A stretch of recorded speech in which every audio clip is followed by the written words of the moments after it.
Hi, it's Jere Marie from AmberMarieandCompany. Welcome to our channel. We're so glad you're here. Today, I'm going to show you my meatloaf recipe. My family loves it, and I hope you will too. Okay, I usually don't use a recipe for this, but Amber made me write it down in my trusty old cookbook. I've had this cookbook a million years. See, I use it all the time. 40 years I've used this cookbook. And I write my recipes all over. So someday, Amber will get this cookbook and she'll have all my recipes. I'm gonna go by the recipe I've got written down in here today, but maybe with a little few modifications if I think I need more or less of something. So follow along and let's see how this meatloaf turns out. Tell me, do you have any meatloaf memories from your mom or your grandma? Or even your meatloaf? Do you have a favorite recipe? I'd love to hear about it because I'm always trying something new. This is a recipe I came up with when I first got married. My mother's was a little different. My sister makes one similar to this, and my family loves it. And every time I try to change it, they get mad at me. So let me know about your recipe. Is it something that you've been passed down from your family or you've made for a long time?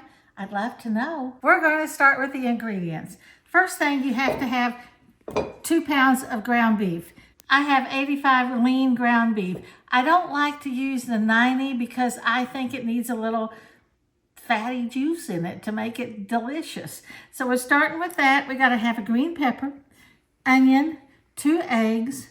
We're going to have some dry mustard, some seasonal, some barbecue sauce, ketchup, a little Worcestershire sauce, and my secret ingredient's always a little Cholula, and crackers. You gotta have crackers. The first thing I'm gonna do is add my ground beef to my Mason Cash bowl. This bowl is wonderful. These bowls date back to the 1800s.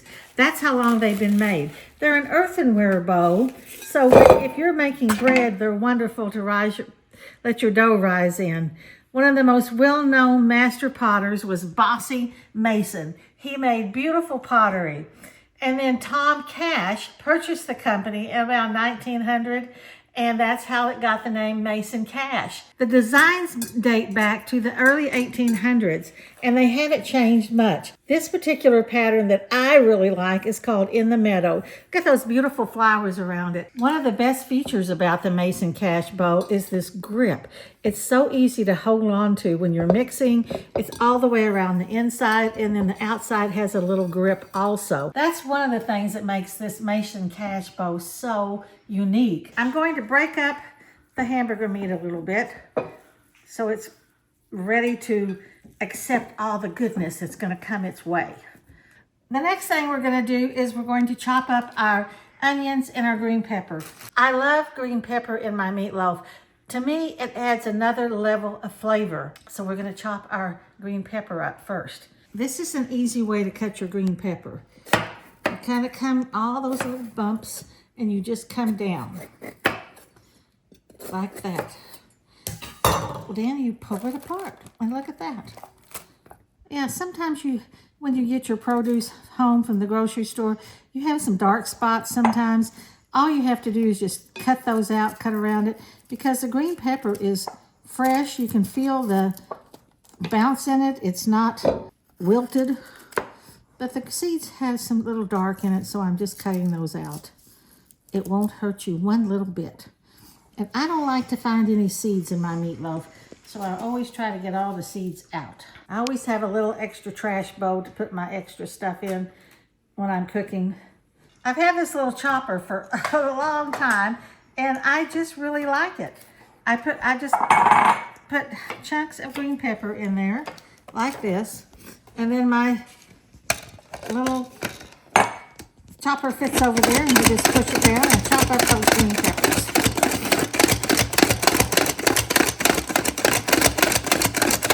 I don't like my green peppers too big and chunky. I like them to kind of mix in. My recipe says 1/4 cup of green pepper, but I always put more. Let's see how much we've got, and then we'll determine whether we should add more. So this is a little more than 1/2 green pepper right here. I like green pepper, so what the heck? I'm gonna put it all in. You don't have to put that much if you don't want it, if you don't like it. I happen to like it, and my family likes it, so what the heck? Let's do it. This is my recipe. I can do whatever I want. So can you. Okay, green pepper is in and ready to go. Ooh, that's gonna be good. Now we're gonna chop the onion. We're gonna start with a half an onion and see if that's enough. I chopped the onion, pre-chopped it, then I'm putting it in here. I'm gonna chop it up. Amber calls this a slap chop. You remember slap chop on TV? Really, I like it because I don't cry too much when I'm doing it. If you've had a bad day, you lost your dog, you spilled the cereal or the milk, or your kids are driving you nuts, that's why you use this, because you get all your aggression out. Woohoo! Here we go! I think I've got more green pepper than onion, and usually I use more onion than green pepper.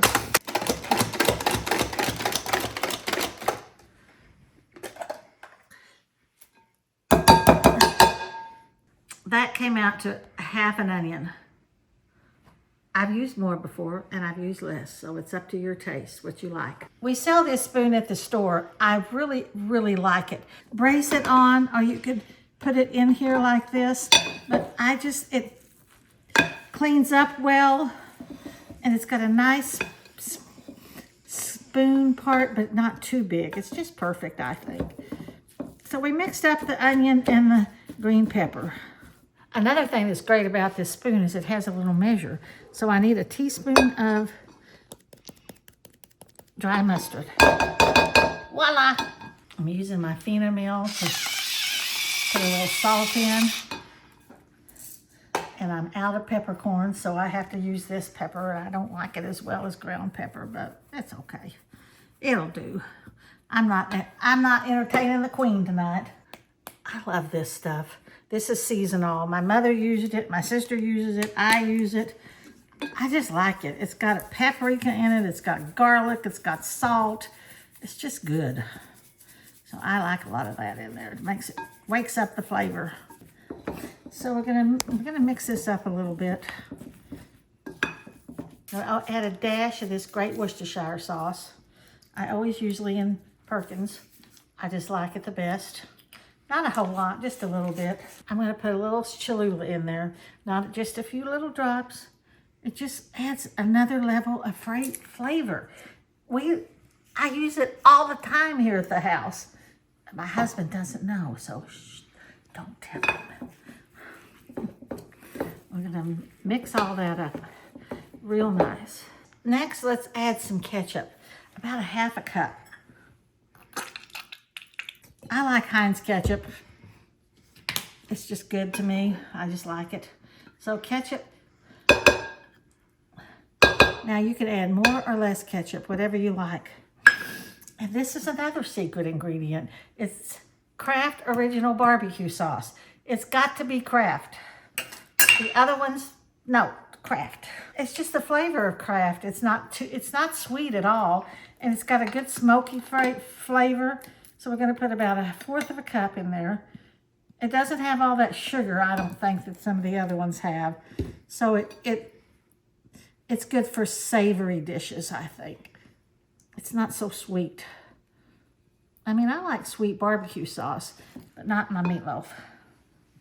So I did 1/4 of a cup. Let's mix it up and see how that looks. You can kind of tell when you mix it if it needs more. And you can kind of smell it. Because you can't taste raw hamburger meat. So you just have to do the sniff test. I'm going to crack the eggs.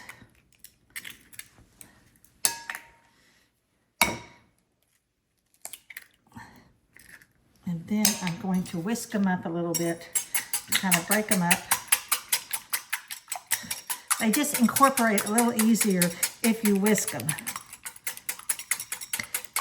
Now, I don't like a real firm meatloaf, and I don't like a real soft meatloaf. It's got to be just right. So I found 2 eggs usually do the trick. So we're gonna add the eggs.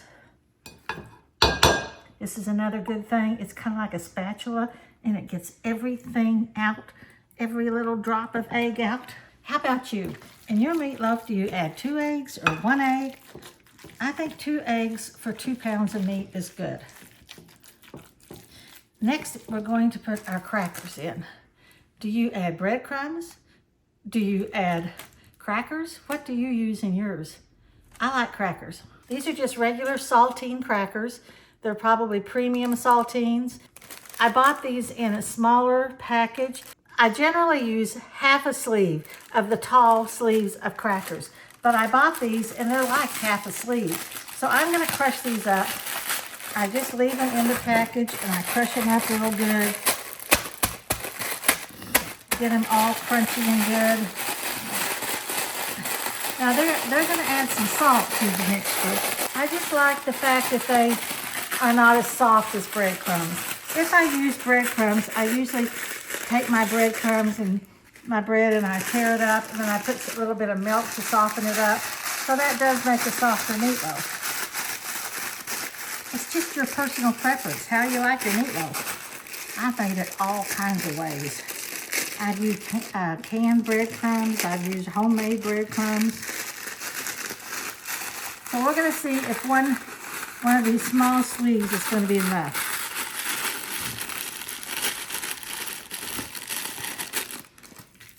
Let's mix it up and see what happens. Now look at the ratio of meat to cracker crumbs. And I just feel like I need some more to make it, firm it up, pick up some of that juice. Maybe I don't need a whole half a sleeve again. I'll just use part of it. It's kind of trial by error. My mother used to put carrots in her meatloaf. I didn't like that too much, so I left out the carrots. Some people put potatoes in their meatloaf. I don't want that. A lot of people put like really sweet sauce in it. And I've done that before. I made a sweet sauce over the top, but my family didn't like it. Don't mess with the recipe, Mom. Make it like you always do. What about, could you make a jalapeno meatloaf? You could add some jalapeno. I think that might be good. I don't know if my husband would like it though, but I think I would, and I know Amber would. So that might be a good thing. I've got some jalapeno olive oil. I wonder how that would taste in it. So I'm just crushing these up, adding a little bit more until I feel like the ratio is good. And I see how it's getting a little firmer. It's not so wet. Don't tell anybody, but I'm going to add a little more ketchup. I don't know why. Just a little bit. Because you want to have it kind of a tomatoey taste to it. Some people add whole tomatoes to their, you know, like canned tomatoes to their meatloaf. I think it makes it a little runny for me. So I don't do that, but more power to you. My mother taught me when you're working with hamburger meat, don't pack it too hard, too close, because then it makes it tougher. So I don't try to make it too compact. But I think that looks good. I think the ratio's good. I don't think I've forgotten anything, except, you know, I think I need a little more of this. That's good. See, we're Czech, and Czech people like pepper. So I always add a little extra pepper at the end. I think this looks good. I think I should start the oven. We're gonna cook this at 350. I'm gonna turn the oven on and get it nice and warm and get it ready. We're spraying our dish with Pam just because I don't like to wash dishes and I want my dish kind of clean, so I always use it. I've had this dish for a long time. I love it because even if I don't spray it, it comes out clean. It's a shallow pan. It's not real deep. A lot of people put their meatloaf in a loaf pan. I don't do that. I just don't like the way it sits in that grease, or I just don't like the shape of it. Sometimes I just flatten it all the way and just have one big square. I might shape it into a semi-loaf. So I don't put it in a loaf pan because the cook time is really faster if you make it a little not quite so thick. So we're gonna scoop it all out. Look at this great bowl. Oh, I am in love with this bowl. It's so easy to use. It's pretty. Now's the time I do use my hands. And I just make it into a nice kind of a semi-loaf. So I think this end is a little fatter, so I'm gonna move some of it down here and just make it into a nice little loaf. That's looking good to me. How about y'all? We're gonna cook it at 350, about an hour. I'll put my timer at 30 minutes and check on it and see how it's doing. If it's not real thick like this, it won't take as long. The last thing I'm gonna do to my meatloaf is I always put ketchup on the top. Sometimes I've been known to lay bacon strips on the top of it, but I'm not doing that today. I'm just gonna do the ketchup because I like the ketchup that cooks on the top. I'm gonna spread it around a little bit so every bite is gonna have some of that ketchup on it. And it's gonna hide all my imperfections. And I'm gonna clean it up a little bit around the edge so it's nice and ready to go in. Here goes our meatloaf in this nice warm oven. We're gonna put him in there, close him up, and I'm gonna set the timer for 30 minutes and I'll check on it. While my meatloaf's in the oven, I'm cleaning up my kitchen. This is a little shaggy that we sell at the store that I just love. It just picks everything up so well. I gotta show you another Jere's tip right quick. So I need to store the rest of this onion, and this is a great little trick. This onion keeper. We sell these at the store. You put your onion in there, you close it up tight like this, and you put it in your refrigerator, and I'm telling you, it stays fresh for a long time. It's so much better than saran wrap or a baggie. The meatloaf's just about done. I want to get rid of as much of the grease as I can, so I'm using this baster and I'm pulling off the grease. So for side dishes to serve with your meatloaf, I make mashed potatoes. I might make a baked potato. Scallop potatoes are good. Sometimes macaroni and cheese. Also, we'll probably have some good green beans with onions and bacon in it and a side salad. What do you serve with your meatloaf? Let me know. I'd love to know. Maybe I can come up with a new combination. Of course, we're from the South, so we have tea with our meals. I usually bake regular tea, and if they want to add sugar, they can. Do you have tea with yours? And is it sweet tea or just plain old brewed tea? The meatloaf's out of the oven. It's piping hot and ready to eat. Can't wait to dig in. I've got some green beans on the stove and some scalloped potatoes in the oven. It's gonna be so good. It's time to call the family to the table. Don't forget, subscribe to our channel and see what's next.